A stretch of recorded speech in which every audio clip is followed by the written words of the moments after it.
vitro meat, the good, the bad, and the ugly.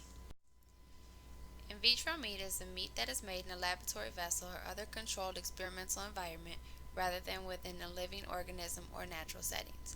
It is the meat that is grown in a laboratory by taking cells from an animal and creating a form of meat, otherwise known as test tube meat or cultured meat. The in vitro meat process is tissue is taken from an animal and brought to a laboratory where stem cells are extracted from the tissue. Stem cells are then grown into muscle fibers in a lab, and in 6 weeks, 20,000 muscle fibers are then minced, mixed with fats, and shaped into burgers. Why in vitro meat is beneficial. According to scientists from Oxford University, producing in vitro meat could help the economy with global warming.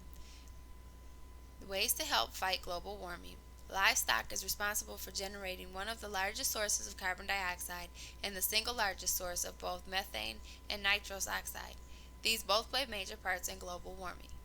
Growing meat without animals requires 7% to 45% less energy to produce the meat. The meat lab would use only 1% of land and 4% of water to process the meat, which is 96% less than raising animals.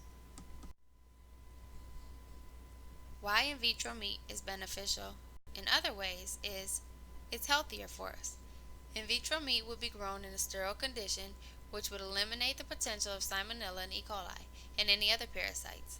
Scientists would be able to control the amount of fat that is put into the meat. There will be no GMOs, and in vitro meat would cost less. Some of the reasons why in vitro meat is not beneficial. Producing in vitro meat can be extremely costly with today's technology. This requires a large capital investment for research and technology. Possible unknown health risks, limited to ground beef, unable to produce steaks, and could potentially put people out of jobs.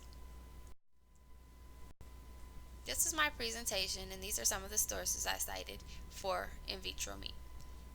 If you would like to learn more, I encourage you to check out these websites.